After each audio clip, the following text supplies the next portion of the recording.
So, good morning, everyone. Thank you so much for being here. And we are repeating this session of our last conference, Conscious and Resilient Young Leaders. With us, it's Gianluca Tomasello. We are repeating this session due to technical things that we had in that session during the conference. And we are very happy again that Gianluca gave us time to be with us today again. So my name is Liliana Domingues. I'm the Managing Director of Amarnavida. I will be the moderator of this session. And with me is Gianluca Tomasello. Hello, Gianluca. Thank you so much once again for being with us and repeating this session.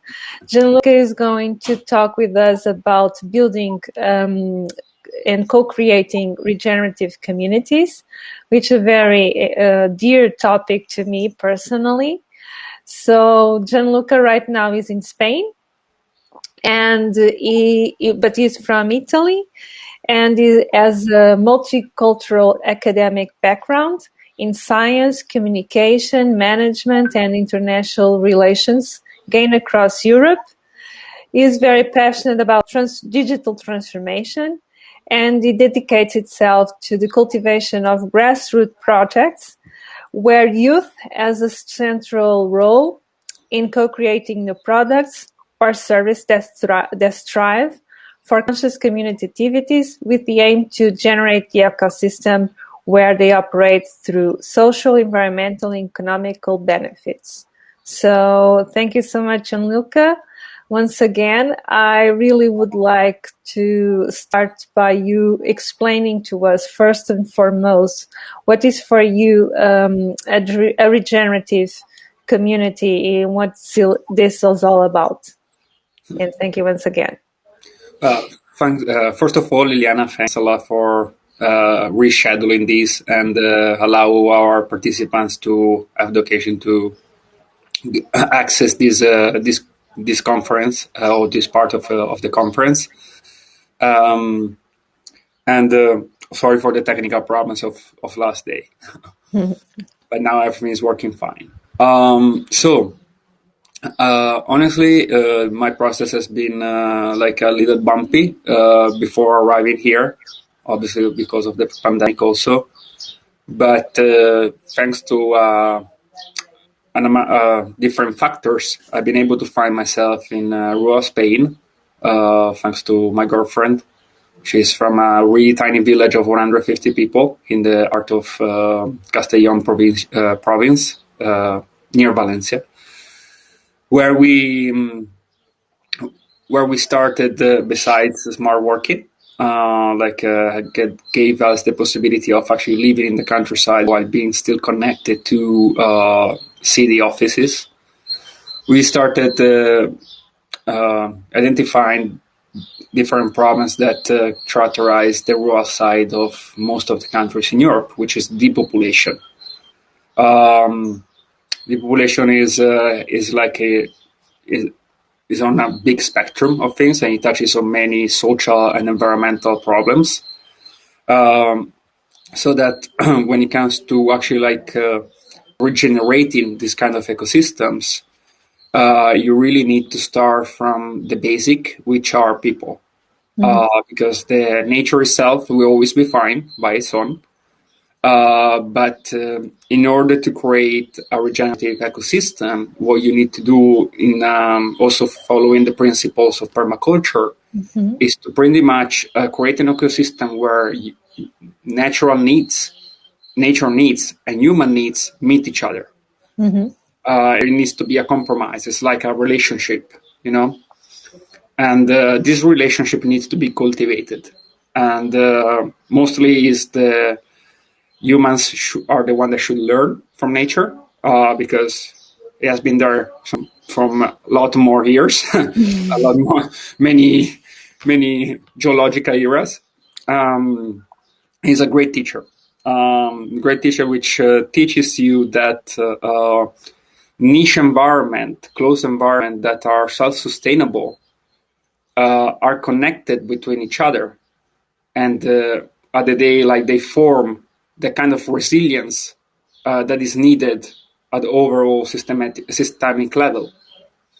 So what we thought is that, okay, even if we are not going to be able to solve the depopulation problem just by our own, what we can start doing is to pretty much retake all these activities and the lifestyle that was here before by regenerating the present infrastructure, by trying to pretty much exploit all the natural resources that we have in a better way and more sustainable, especially water, which is a big problem here. Like, I think it's in all Spain, and climate change is also creating even more promise on that. And at the end, like, how? By pretty much recreating like human bonds between people that are living here, and especially young one. Young people are really few around here, but still, through organization of some activities around, like just cleaning the city, well, the village. Now we are willing to pretty much create an association of neighborhoods, which are gonna like plant flowers and try to keep whatever is thrown on the mountains, on the senderos, like clean. So, and is a lot of new old paths have been reopened, so that like new connection also within the ecosystem itself, within nature, like all the different terraces for cultivating are, you can pretty much recreate these links, which have been there since a lot of times. This place was lived by Romans, and has always been lived through epochs and epochs until now. So regenerative communities, I think it's first of all a small group of people which starts to do something. Which doesn't really matters what is doing, until the purpose is to pretty much making the place or making the ecosystem more beautiful aesthetically, which it sounds like a little naive, but like spiritually wise, like emotionally wise, like a beautiful place, it like gives you another state of mindset. And then some real example that we're working on is pretty much trying to tackle the problem of households over here, because a lot of people want to come back to the countryside, right? But most of the people that live in the countryside, they're never willing to rent out their homes, their places, because they just don't trust. There is like a big trust issue here. So what we're trying to do is to pretty much regenerate old houses and old, it's called pajares here. That's where they were keeping the animals, but sometimes are big enough to actually rebuild a house. So an example of that I wanted to share with Estrella and all of you. I took some pictures around my pretty much new lifestyle and some of the activities I'm doing here. So this is my veggie garden. I need to share my screen, right? Screen.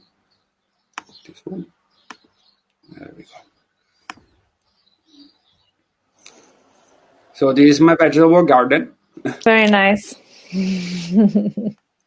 And you are doing it by using permaculture principles, right?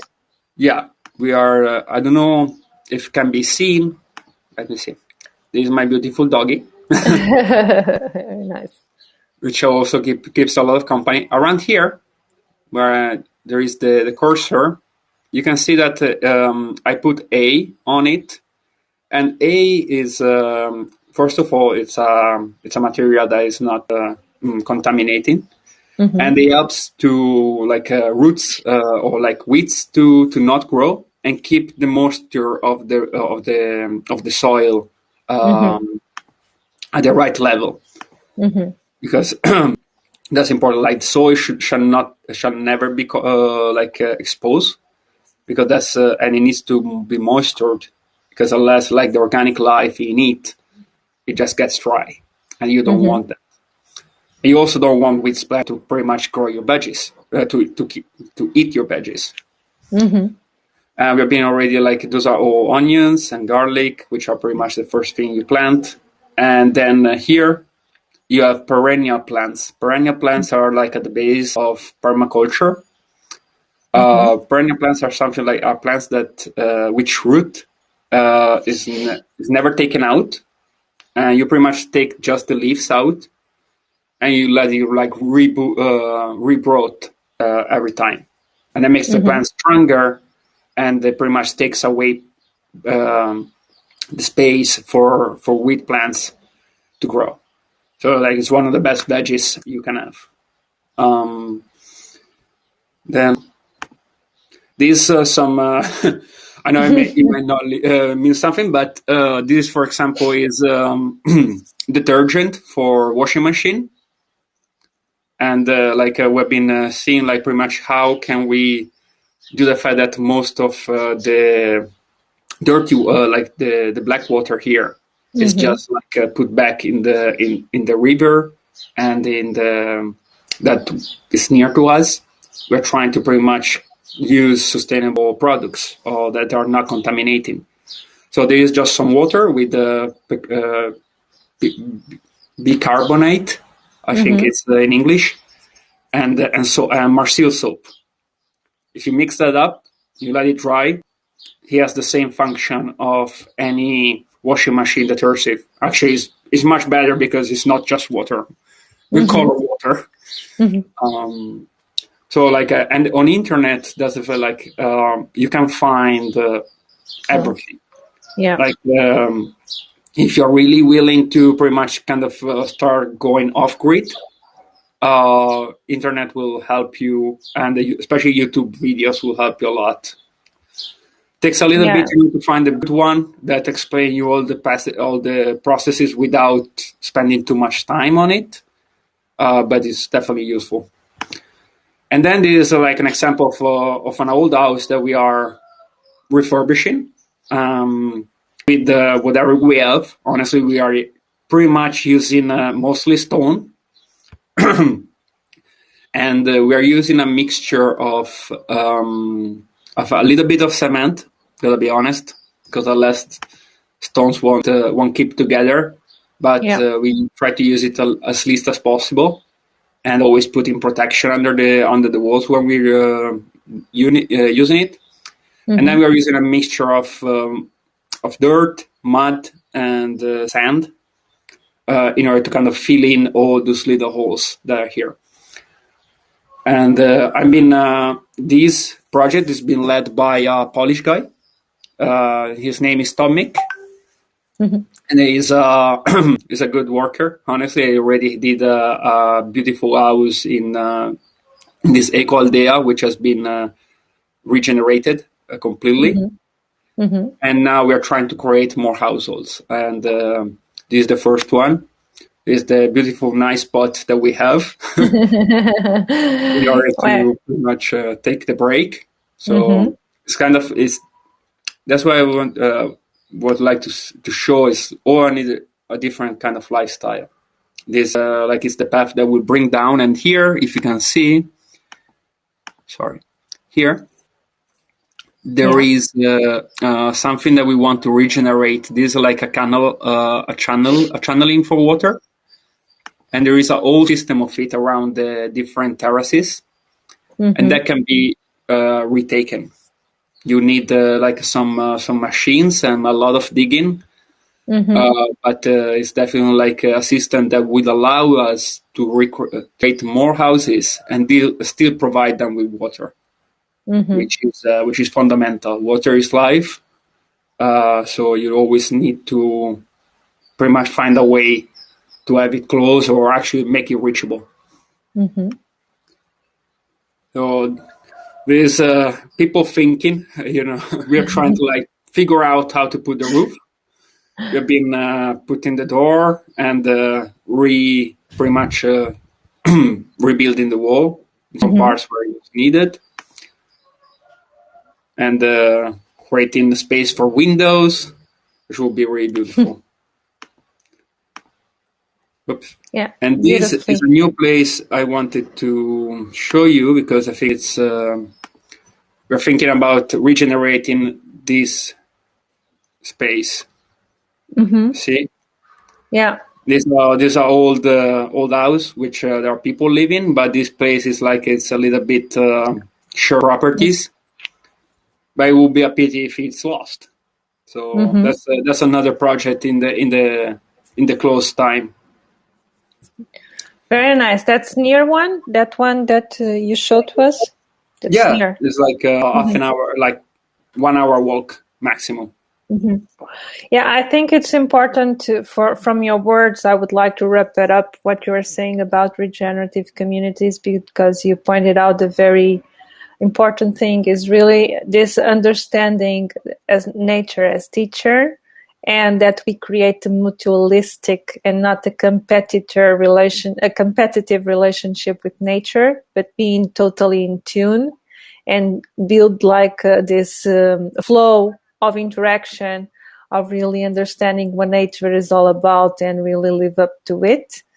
And it's also, I think, my personal view, or regenerative communities are the communities that enable the natural capacity of nature to be nature by itself, to got the flow of the natural capacity of nature to regenerate itself, is as well as to enable us to regenerate ourselves. So I think part of it is also you being able to be in tune and regenerate your own being to it. So this kind of relationship where you learn from it too. So that's what I learned from what you were saying right now. So very interesting what you're saying and what you are doing to in that process, because I believe while you are regenerating nature, you are regenerating yourself too. So it's Indeed, that indeed. balance. Yeah. Especially like what I noticed before I was living in Madrid. I lived in Madrid for 4 years, and what I noticed in Madrid is that you pretty much lose touch with the rhythm of nature. So like when it's a season, you're supposed to do certain things. When it's winter, you're supposed to rest and like collect the food, like store your energies. And then when it's spring, you just burst out and like you're just like, okay, that's now is the time to be energetic and to create things and to make things outgrow. While in the city, it doesn't matter which day or night or season or cold or really warm. Doesn't matter. You always need to produce. You always need to be in the office, and you always need to do your 8 hours per day, independently of what you're going to do. So that, like as you're rightly saying, is like what I think is really important to understand is like that we are part of nature. We are under it, and if we're gonna accept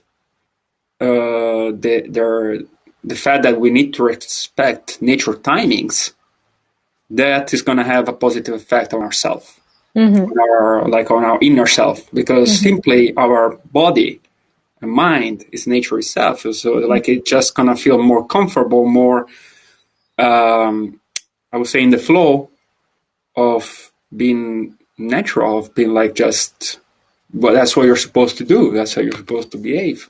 And your body understands it. Like it's, they say that your body communicates. So I normally, like in this period of the year, I'm really pale. I know I look pale, but I'm ginger.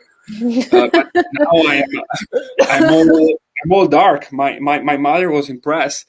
I look much better. So that's important. Definitely, it's really like kind of listening. I think that's the first step that all the regenerative community should do, is to stop a little bit, sit within their ecosystem, and start listening to all that is needed, to all the feelings that pretty much you are there, and you can feel that something is wrong. And I think, like, theoretically wise, this kind of concept of regenerative communities should definitely like start as a design thinking process, as a thought process that's okay. We are an ecosystem on the value chain of my lifestyle. Where is the pain point? Okay, and we can take that to all society. And the pain point, I would say, that is making us live unsustainably is this how you say over needed consumption that we have. I mean, it's not something new, absolutely, but now we have been reaching a level where material goods are not fulfilling our expectations anymore. And we are trying to subsidize it with some services, with some platforms, with other kind of like mediated relations as digital platforms, which I'm not saying are bad, but still they are a substitute. They're not the real thing. It's a proxy.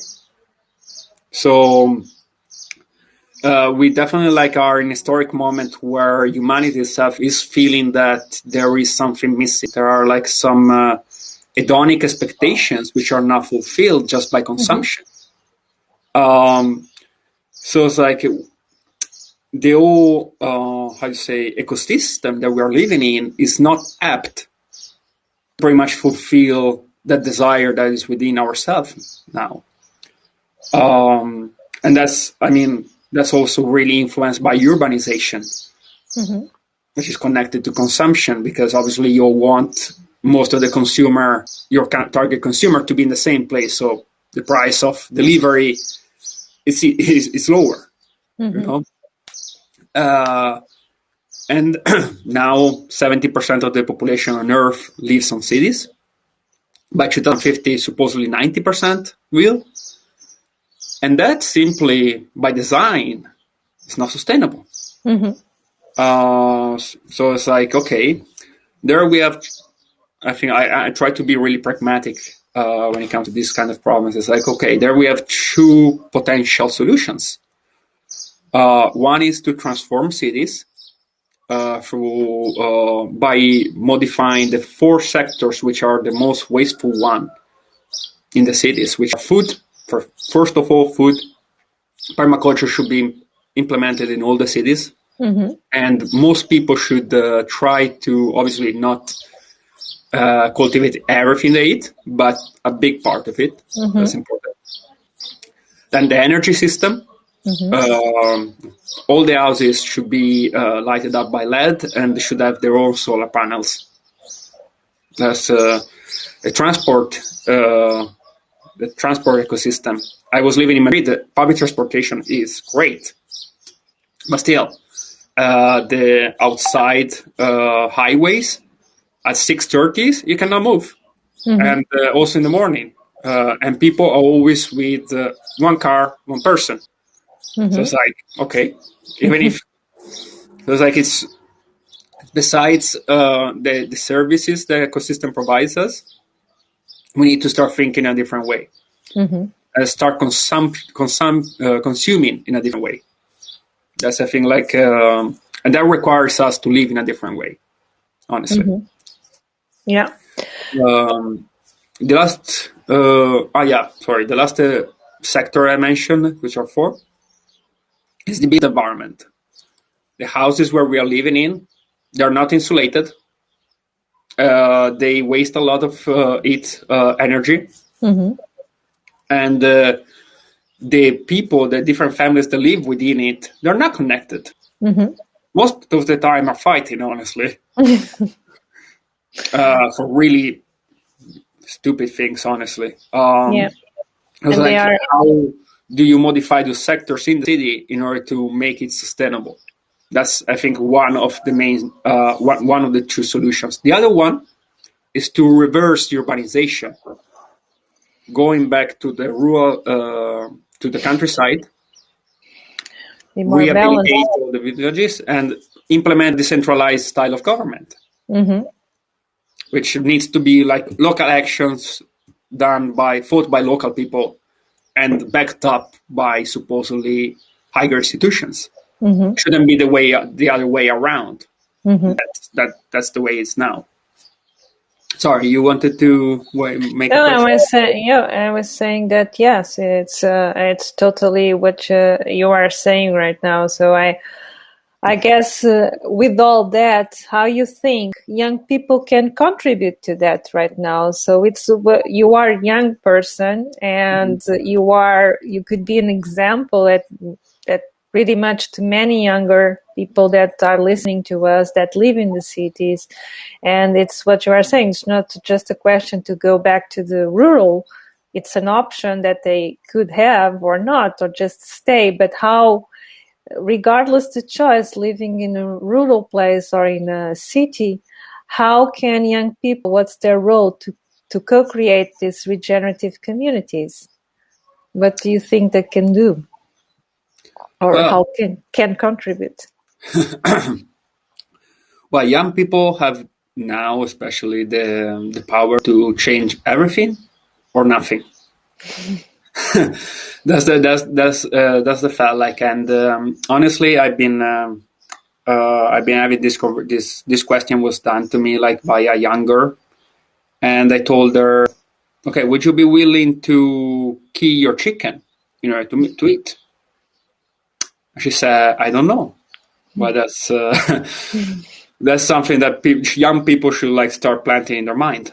It's like, am I willing to create life, to take it away, and to follow the rhythm of nature, to do not have a lot of entertainment, to sit with myself, meditate, and kind of understand that what I'm doing not only for me, but I'm doing it for the planet and for the future generation that will come.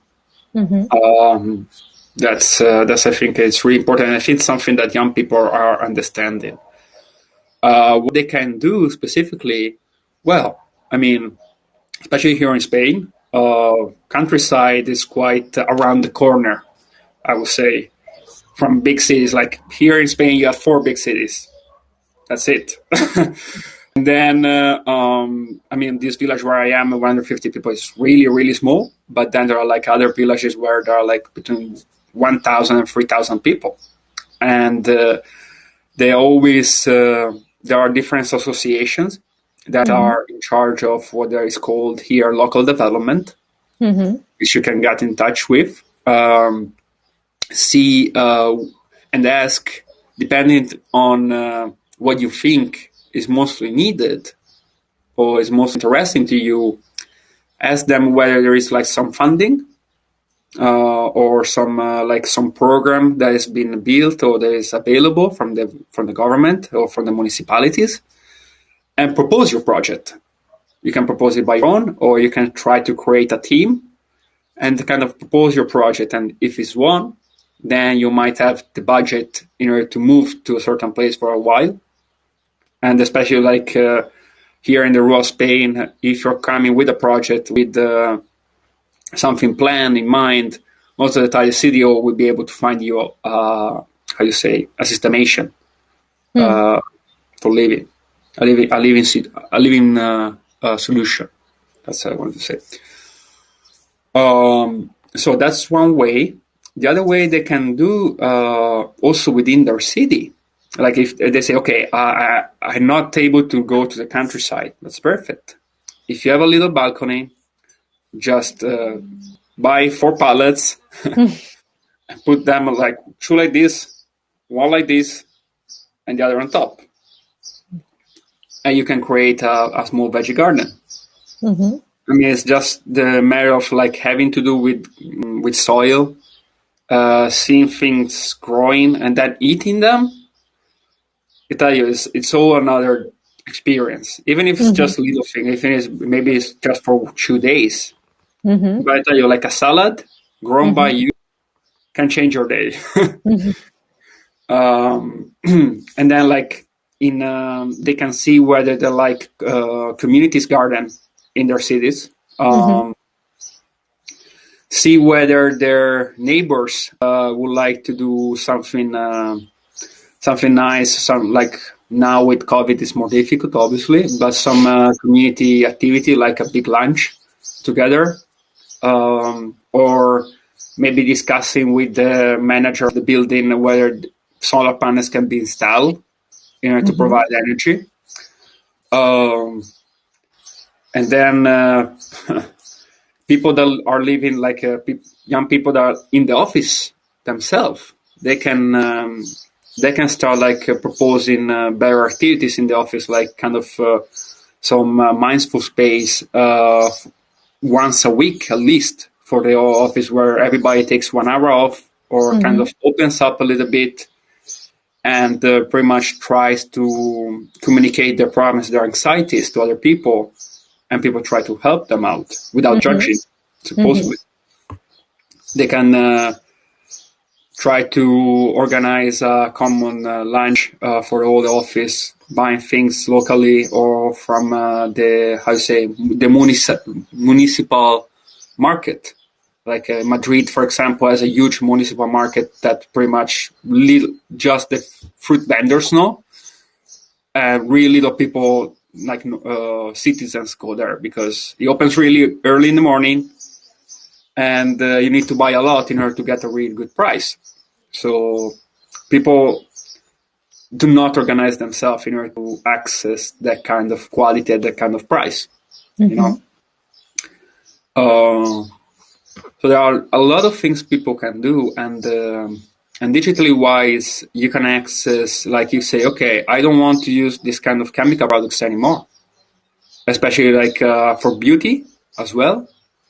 I've been seeing a lot of new creams. Well, not new, but a lot of natural creams being done, and I've done something. I'm doing. Yesterday, I actually done my first experiment.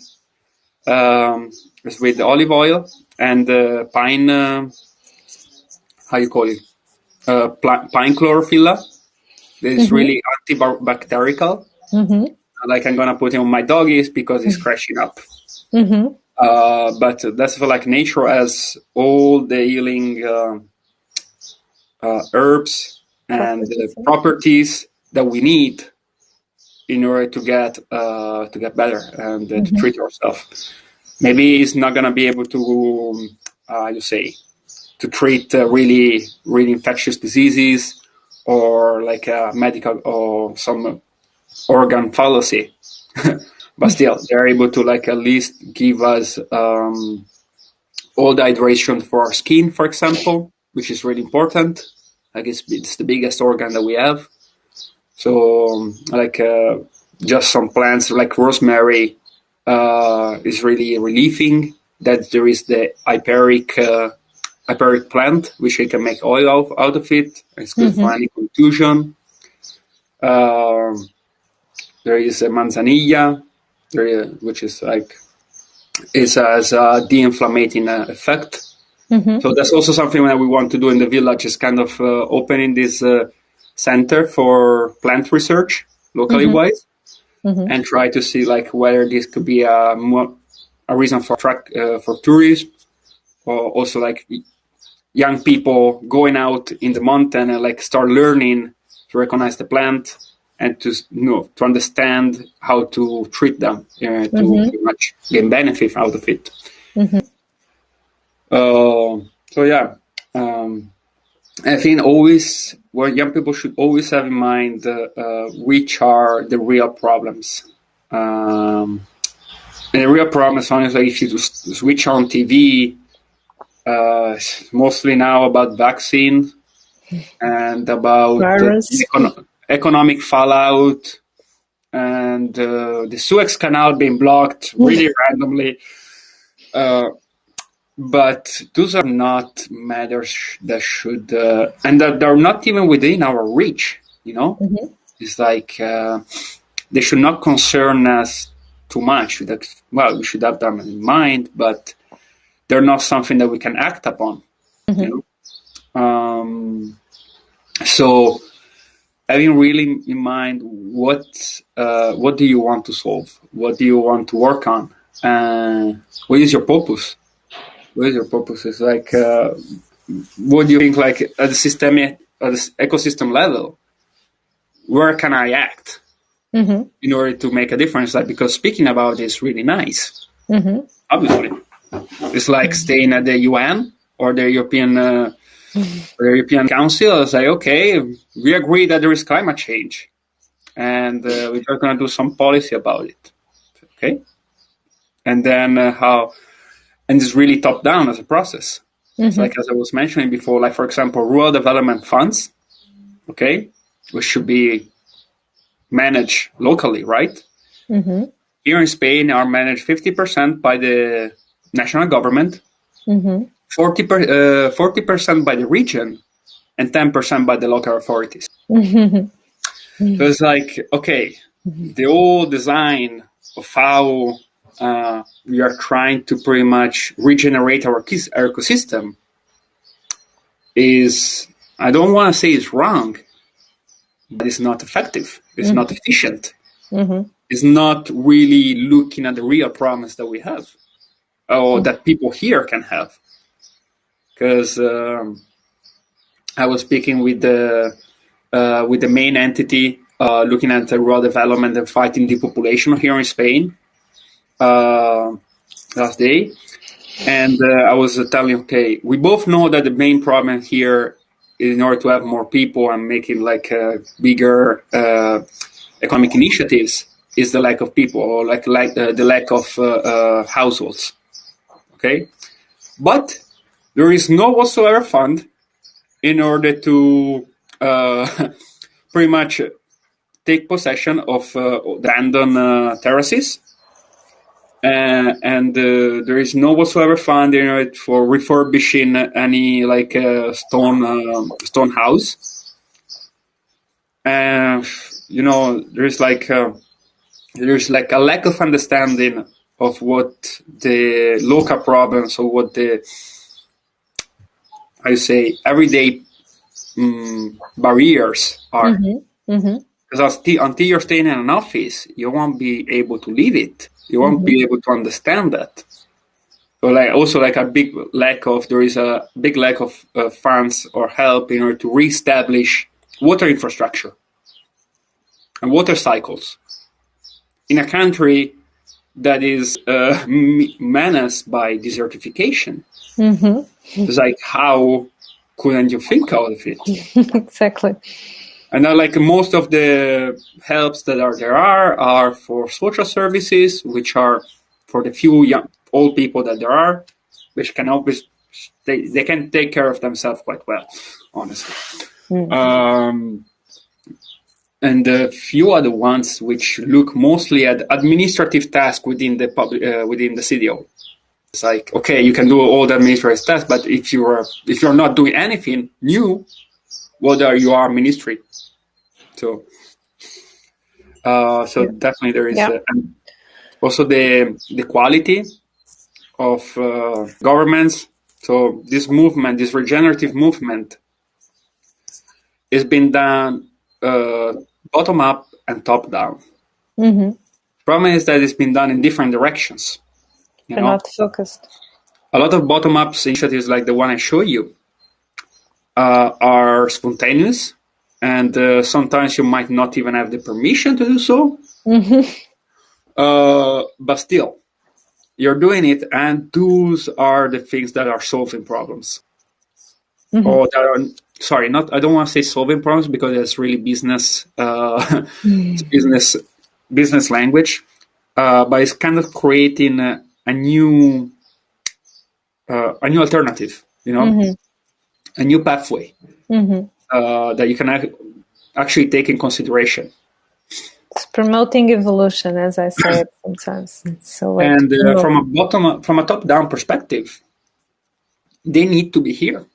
That's why, like, people that work on rural development should be obliged to live in rural areas. That's it sounds obvious, but it's not.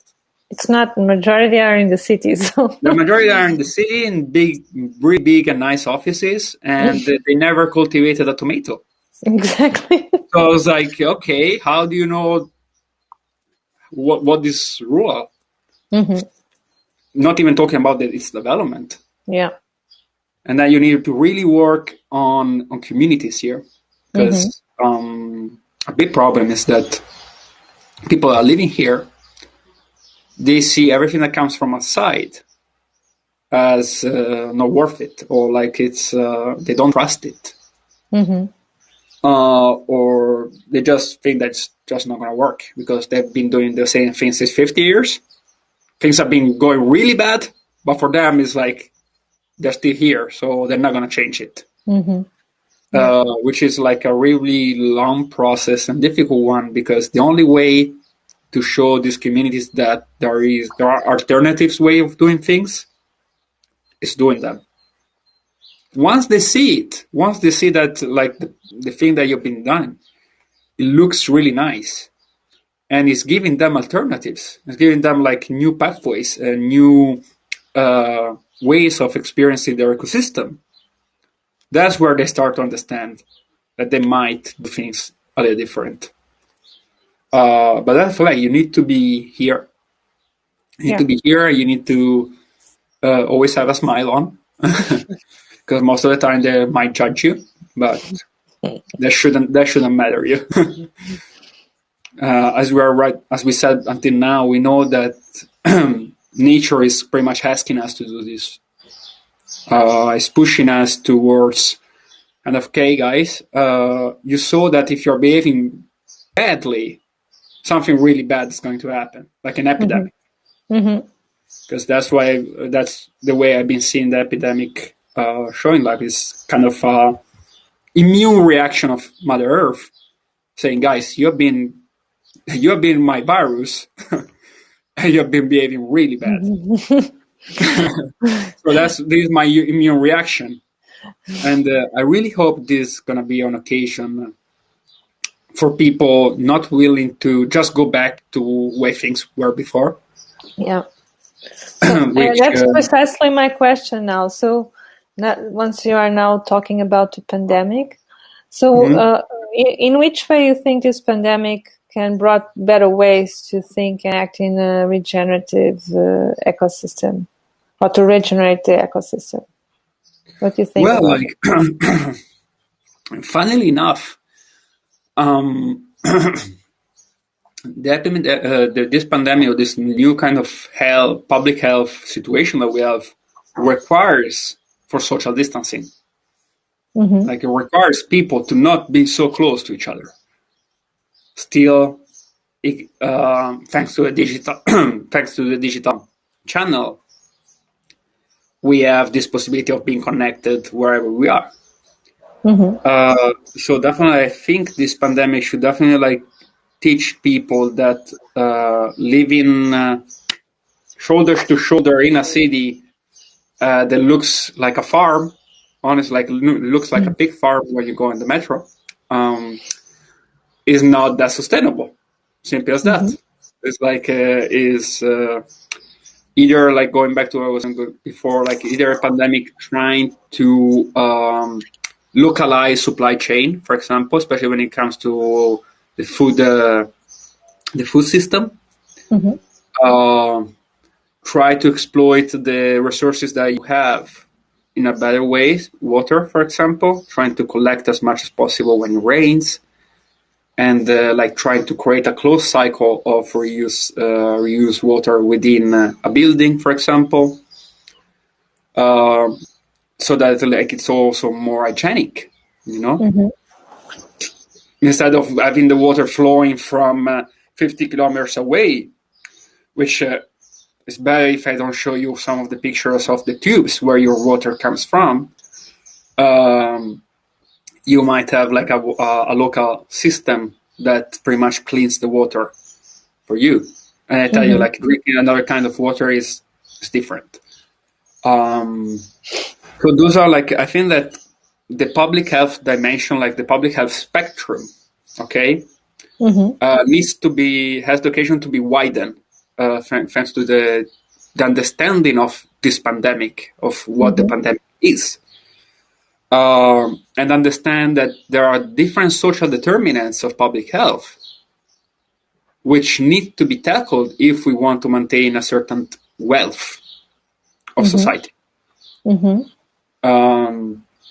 So it's like public health is not just access to medicine and how you say, a good diet. No, it needs to be looked at from a systematic point of view. It's like, okay, public health is literally your lifestyle. Everything you do from when you wake up to when you go to sleep. So these should be they should be the opportunity that the pandemic offers in front of us, kind of reconsidering the spectrum of social determinants of public health in order to pretty much try to change our lifestyle. And that's something that we've been trying to do from a communication point of view from COP 360, which is this grassroots project that I started with some ex-university colleagues based on public health, based on the understanding of public health, trying to fight disinformation by providing good, reliable resources and explanation videos from experts. And trying to determine which are these new social determinants, not the new, but which are the social determinants of health. I'm going to share with you the webpage. Okay. So, and we are really focusing on the next generation to rethink and rebuild this kind of new ecosystem, this new lifestyle. So we are a global charity. And we pretty much give you the information, and which at the end it's what we spoke about before. It's like the tools are all out there. We are not missing absolutely anything at all. Like there is not there cannot be anyone that comes to me and says, "Oh, we lack the technical capability to do so." That's not true. Like really but have all the material. How this works? These, so okay, you have the reports which explain you pretty much which are the trends around vaccine, around government measures. So you have economics, on social justice, on humanitarian problems that are linked to distribution of the vaccine, or the planning for economic recovery, kind of explain you a little bit what is going on. And also like this big dimension of psychology and the mental health impact that this pandemic is having on us. Like those are really well done reports. They are short. Like here we've been presenting loneliness as a negative spillover effect of the pandemic, which has pretty much the same kind of spread. We're trying to define what is loneliness in order to people to kind of recognize it, and also not exclude people just because they are affected by this condition. And it's like we're pretty much showing that it's been growing a lot as a problem. It's like, so these psychological dimension, it is a social determinant of public health.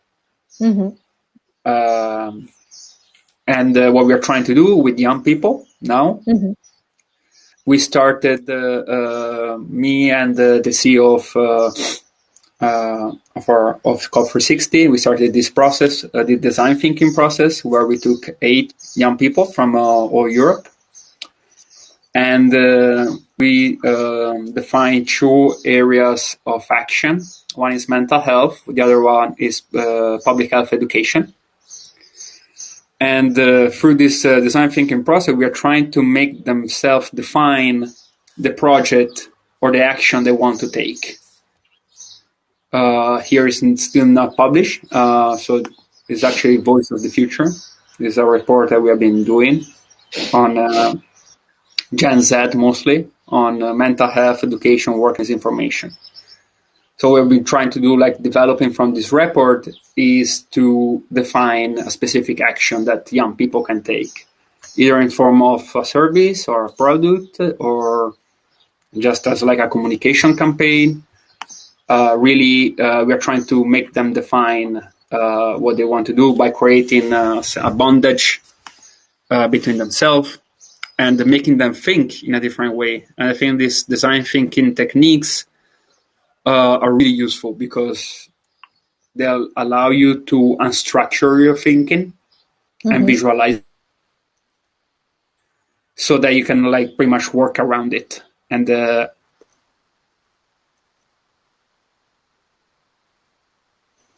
Hello, Gianluca.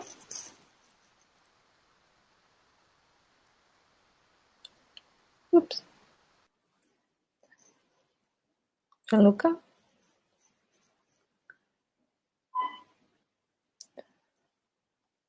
Let's see. You are appearing again. Are you there, Gianluca? to pretty much. Oh, you disappeared. Okay. Now you're there. Hello? Yeah, you are there again. I Yeah, gone? you're gone for a while. So maybe the connection for a while stopped. So, okay. Might Yeah. be. But it's very So interesting, I that was. project that you were showing to us is really interesting. So this is like this is a report we have been doing on how Gen Z feels about this pandemic, and there are some impressive results. Oh, this is very interesting. So here we have different changes in emotional responses, and mostly like looking at this mental health dimension, which can go from boredom to anger, to fear, depression, and you can see that most of them just increased a lot. Yeah, and nobody talks much about this. Not about numbers, at least.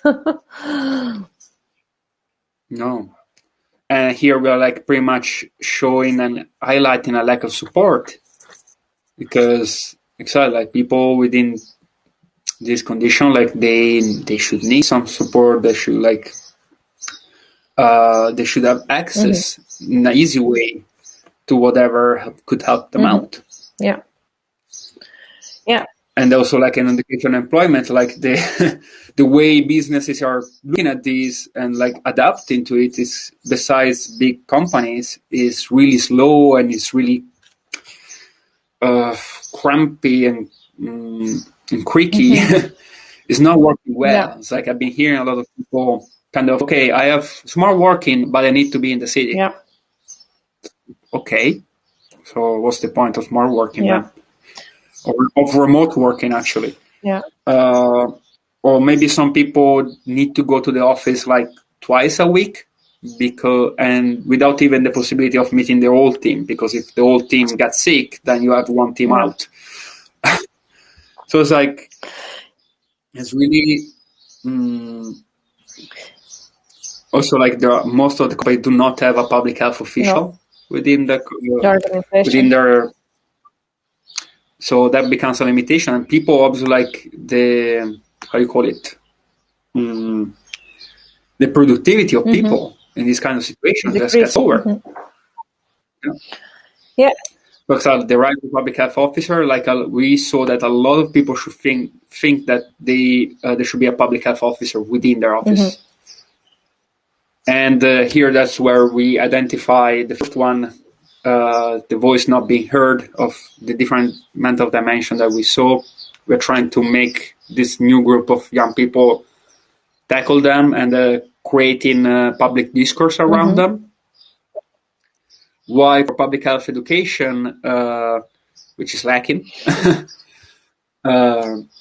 especially like in business courses or like any other like economics, marketing, or arts and humanities, also like public health is not being touched, even if it's still how do you say a dimension of it, because it's still concerning all our lifestyle. Yeah. So like the people, the other group of people that is working on this dimension, public health, is mostly willing to create a network of educational institution where this kind of dialogue around modifying the syllabus of next generations around public health is being considered. Well, should be considered.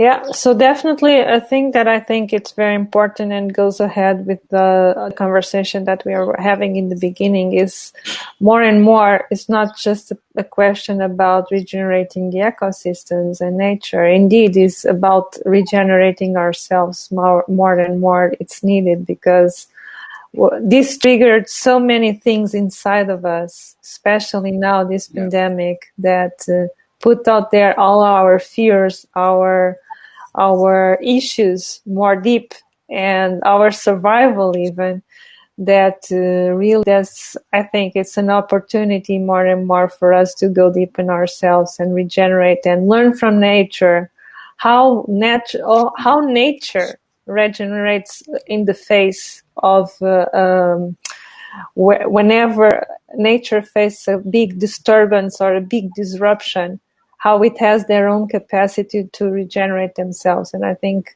that's also a part that we can learn from it. And so it's not just us helping nature to regenerate, is nature helping us also to regenerate ourselves more and more. I think it's a very important thing. I don't know if you want to add or agree with me, but I think that more and more we are being pushed to be open to that and be more receptive and sensitive to things.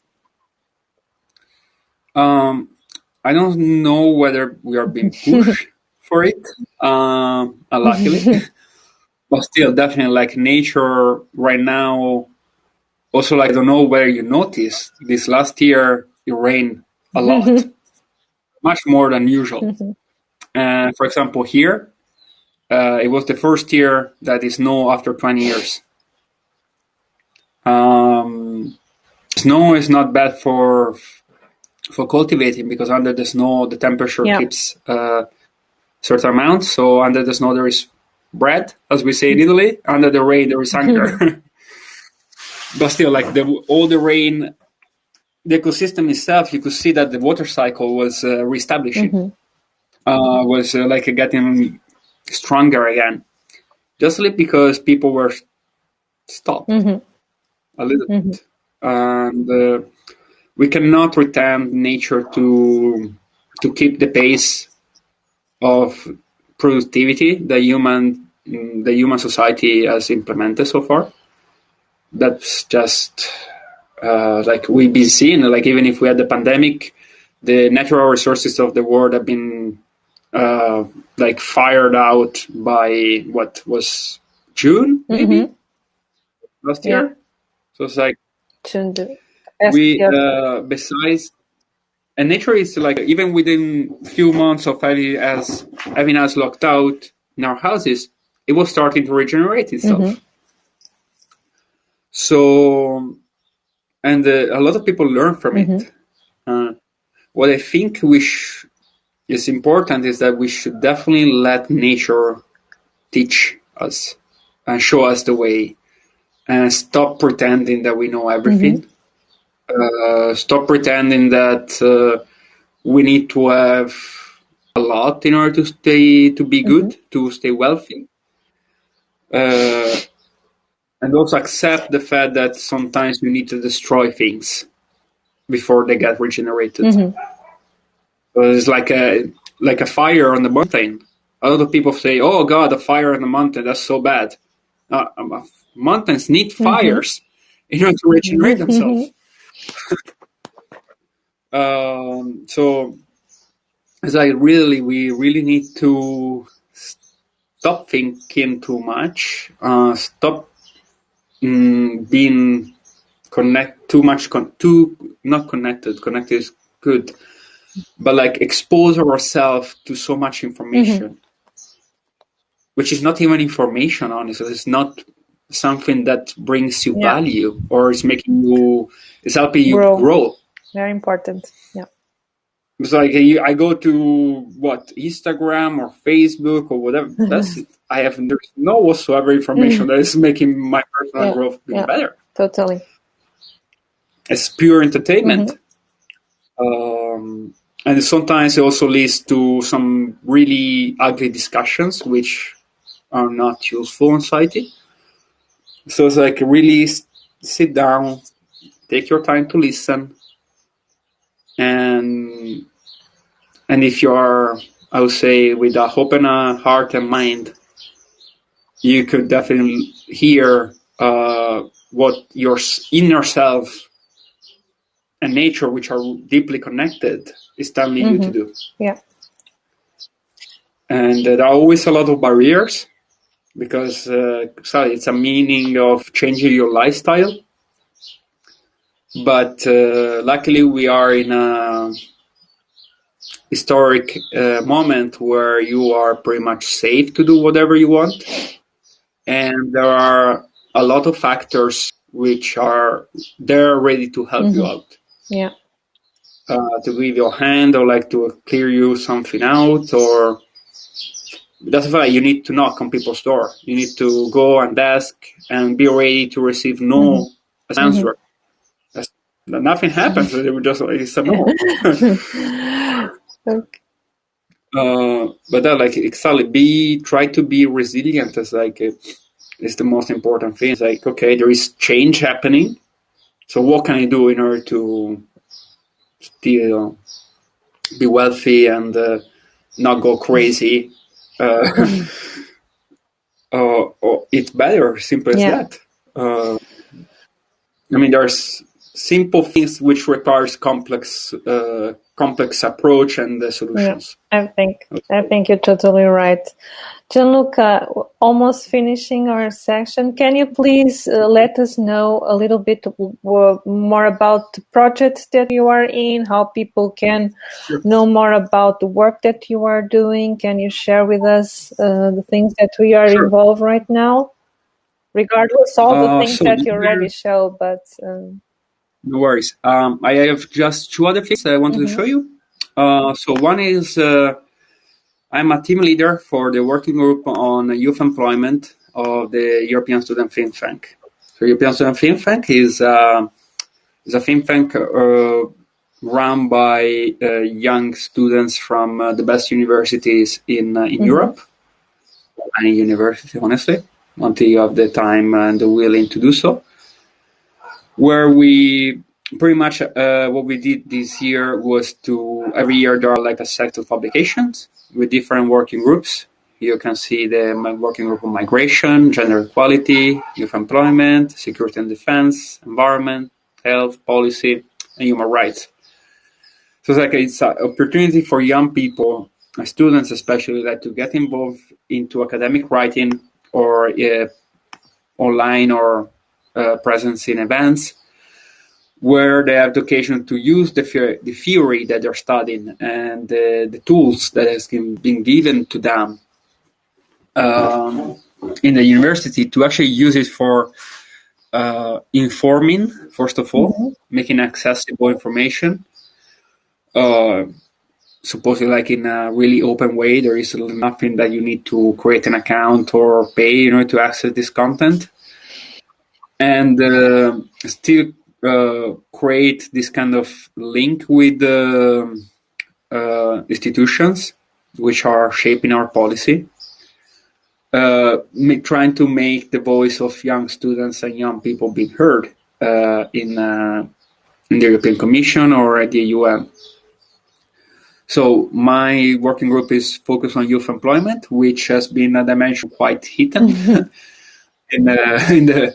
in the past years, and we are looked at a different dimension of how COVID has been impacting different topics. And publication, my group was 6 people, and we have been trying to pretty much give an overall perspective of what the employment sector is going to look like in Europe for now on for young people. Very interesting. So here, Gabriele was able to look into how healthcare workers were treated and how they should, how the policy in order to help them out should improve, because at the end they are the person that have been taking care of us. Analyzing the structural characteristics and pretty much the systemic pain points that we have. Enrique was able to look into the Spanish and the Spanish response in terms of the EU directives when it comes to youth employment in Spain, which has not been a really, how you call it, a nice output, I would say. We have Alvaro, which is working in South Korea for ESEX, which is the pretty much the representation of economic activity of Spain outside of Spain. And he's been looking at the Green Deal, how it promotes youth employment and sustainability in sustainability sectors, and how that can actually help our ecological transition. And he was able to make a comparison between South Korea and Spain reactions to the pandemic. Obviously, scoring higher South Korea, but still, like, that allows us at least to access, how you say, an alternative of doing things. Like, okay, our government is just doing everything wrongly.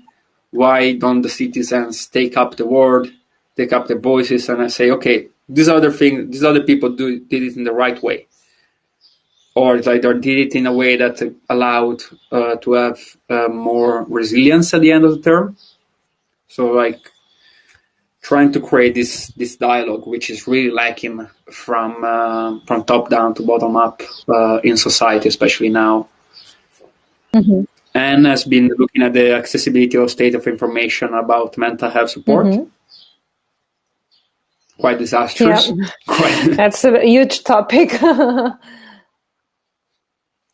Victoria was able to look into pretty much kind of try to quantify the effect of pandemic on on kind of the sustainable development agenda, and also, I mean, really nice analysis, but really grim outlook. But I feel like at least we need to know definitely where the most problems are going to be if we want to shape our policy around it. So all of these guys were able to actually like give some policy advice on it, on those dimensions, which I think is really good. So like their mind is also trying to not just think within what is being given to them, like just the structure that is given, but like try to start thinking about alternatives using the theory and the knowledge they have, which I think is something beautiful. They don't luckily thinking is not really, how you call it, monetized as an economic output, but it should, because it's what allows us to actually like reshape our ecosystem.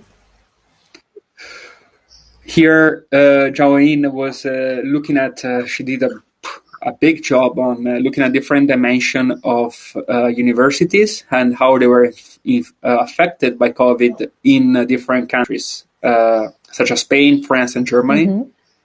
Looking at funding, research, civic engagement, and mobility, and online learning. That's a really nice and interesting analysis. Jacopo at the end was able to look at the future of work of youth after pandemic. So pretty much like try to see whether remote working is going to be here to stay, and how are different countries adapting to it.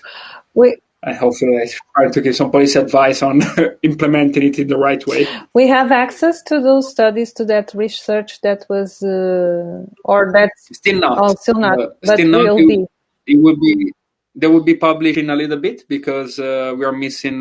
Pretty much, there is the editing team looking at it, making it all nice. Okay, so when this study comes out, I think would be nice for you to, and even we can show the study or whatever it's published in our pages and stuff, because I think it's interesting for us to have that perspective. What you can look at is what we did last year. Still, like it was actually like from 2019, so pandemic was still not a big big thing. But here there is you can find my article. I was prior to be team leader, I was just like participating as a policy researcher. I tried to design this collaboration ecosystem for the urban circular transition. If you're interested, I can leave the link in the chat. Yeah, for sure. Please do, and I will have a look. You can put the comments. You can put in the comments. Just close this. Yeah. There you go. So this other thing that I always been liking academic research and writing. So this is something I've been dedicating to in the past year and a half. And now probably like once the publication is going to be done, I'm going to leave the European Student Think Tank to be led, but my working group to be led by somebody new. Okay. And pretty much dedicate myself to my new job, which is in the European Commission. I'm going to start a traineeship in April, like in a few weeks, on digital transformation and coordination with the Digit unit, trying to pretty much set and implement the digital agenda of the European Commission, trying to improve the services that Europe offers to its citizens, making it a little simpler and smoother,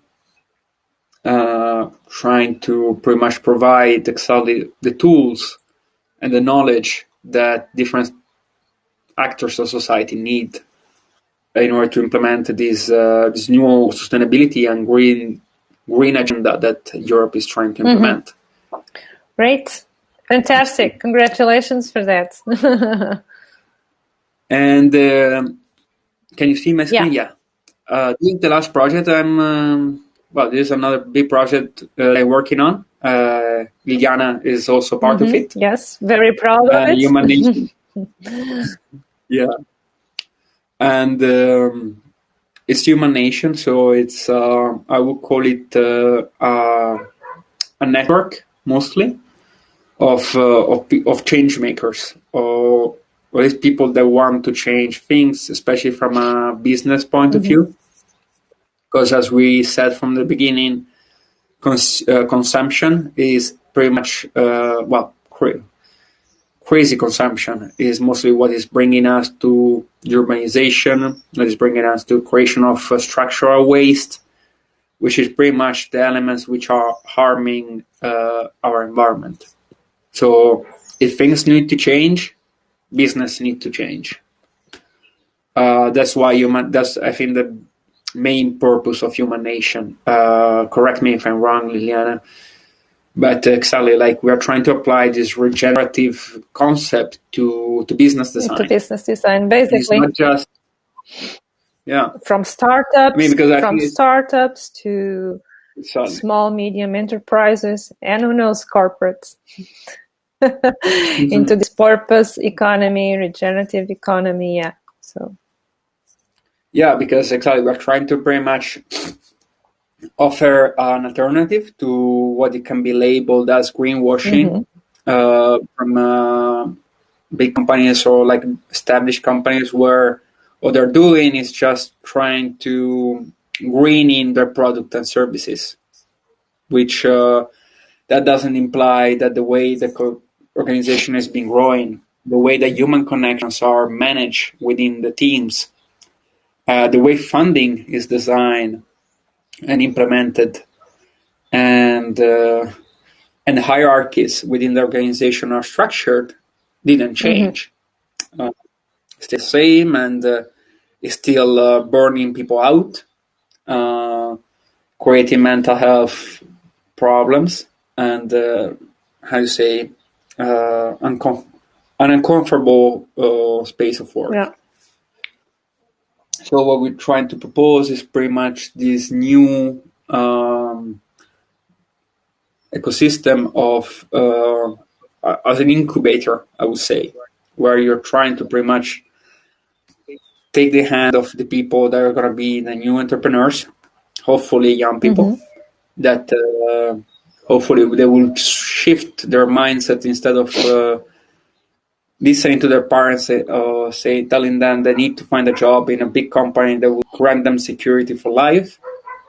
Hopefully, they will be braver and take on their chances to be autonomous people, which create grassroots businesses that might not give them a lot of money, but still that will allow them to do what they think is right, what they think is supposed to do, what nature told them to do, in a sustainable way, in a way that doesn't make them burn out mentally wise, and it allows them to create beautiful communities and beautiful connection between the people that work on it. Yeah. Instead of being unicorns, they would be like horses, simply horses without just a joke. I mean, like unicorns, but in another way, at least. Yeah, no. I was actually having a conversation with a girl that I met, which she was working on unicorns in London with unicorns, and they were able to raise 3 billions in 6 months, and that makes something to your that creates some promise in your mind. In your brain is like you need to spend 1 billion in 1 month, and that requires a style of work which simply requires then people to go to India or go to the east of Europe of the world for 1 year or more to kind of decompress. Exactly. It's crazy. It's a unicorn. It's like a unicorn that is being fed like chickens in huge farms. Like in the middle of a small square, and just like stiffening with food. Yeah, totally. And like he never walk around. He never like raise the the fields. He never drank from a lake. So that's I don't think unicorns are bad as a concept. But you need to make a unicorn grow in the right way. Exactly. Make it free. Make it like take the time for to grow bigger. And it's literally a new way of thinking about business. It's like business should be the activity that allows us to first create a meaning of living, and then be an activity that improves the condition of society and the ecosystem. Yeah, promotes evolution. It's a driver for evolution. It's what I call it. It's organizations play their role as drivers for evolution. It's part of the ecosystem as a whole. That's what I believe too.